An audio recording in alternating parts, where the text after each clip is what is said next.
এখন আপনাদের সম্মুখে বক্তব্য নিয়ে আসছেন সিলেট জেলা বিএনপির সাবেক সভাপতি, কেন্দ্রীয় বিএনপির অন্যতম নেতা জননেতা জনাব আবুল কায়ের চৌধুরী শামীম ভাইকে ওনার মূল্যবান বক্তব্য রাখার জন্য আহ্বান করছে।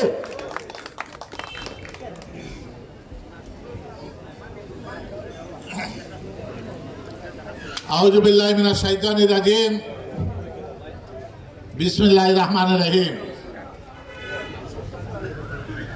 বাংলাদেশ জাতীয়তাবাদী দল গোলাপগঞ্জ উপজেলা শাখা কর্তৃক আয়োজিত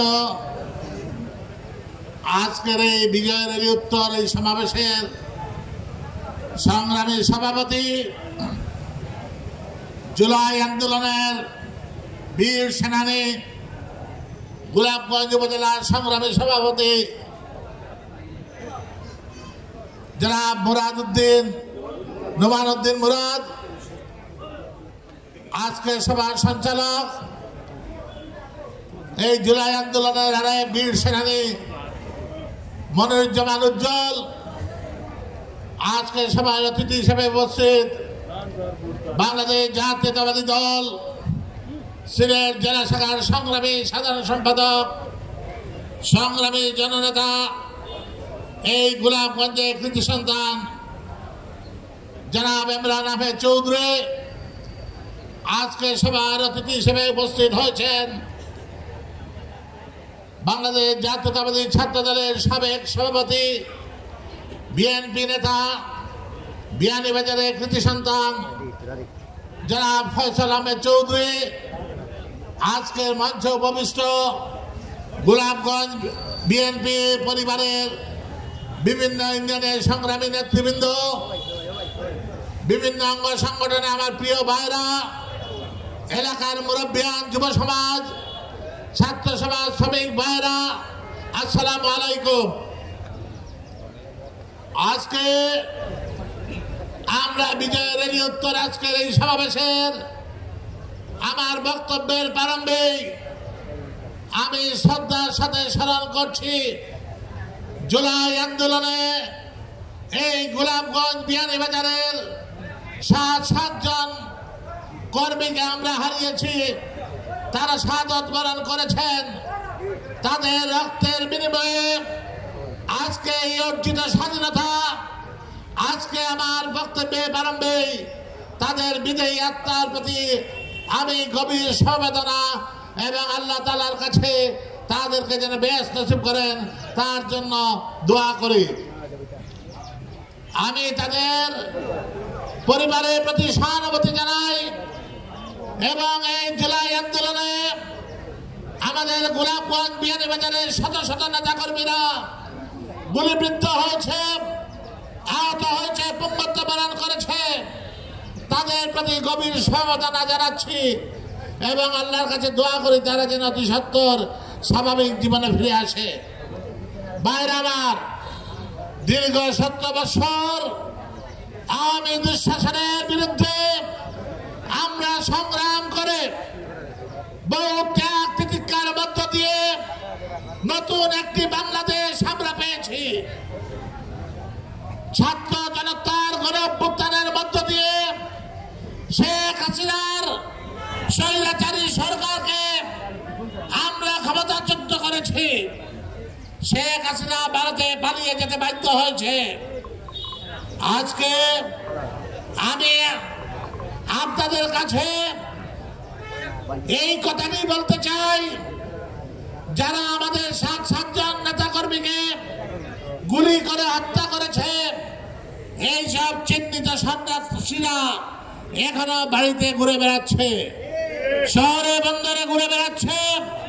প্রশাসনের কাছে আমাদের সুস্পষ্ট আহ্বান, অনতিবিলম্বে এই আওয়ামী সন্ত্রাসীদেরকে গ্রেফতার করে আইনের আওতায় নিয়ে আসার জন্য আমি জোর দাবি জানাচ্ছি। আজকের এই সভা থেকে আমি পরিষ্কারভাবে বলতে চাই, এই সন্ত্রাসীদেরকে যদি গ্রেফতার না করা হয়, ছাত্র জনতার সম্মিলিত প্রতিরোধের মধ্য দিয়ে এদেরকে আমরা গণদুলাই দিয়ে পুলিশের কাছে সমর্পণ করব। আজকে আমরা দীর্ঘ সংগ্রামের মধ্য দিয়ে একটি নতুন বাংলাদেশ পেয়েছি। আমাদের নেতা তারেক রহমান নতুন একটি বাংলাদেশ প্রতিষ্ঠার জন্য, বাংলাদেশকে নতুনভাবে সাজিয়ে তোলার জন্য, আমরা নতুন একটি বাংলাদেশ প্রতিষ্ঠার জন্য 31 দফা কর্মসূচি ঘোষণা করেছেন। এই 31 দফা কর্মসূচির আলোকে আমরা দেশকে গড়ে তুলতে চাই, দেশকে আমরা সন্ত্রাস মুক্ত করতে চাই, দেশের মানুষের অর্থনৈতিক মুক্তি চাই, আমরা গ্রামীণ অবকাঠামোর উন্নয়ন চাই, আমরা সাধারণ মানুষের ভাগ্যের পরিবর্তন চাই, আমরা গণতন্ত্রকে প্রাতিষ্ঠানিক রূপ দিতে চাই, আমরা মানুষের ভোটের অধিকার ফিরিয়ে দিতে চাই। আমার ভোট আমি দেব, যাকে ইচ্ছা তাকে দিব, এই বক্তব্যের ভিত্তিতে নতুন একটি বাংলাদেশ আমরা গড়ে তুলতে চাই।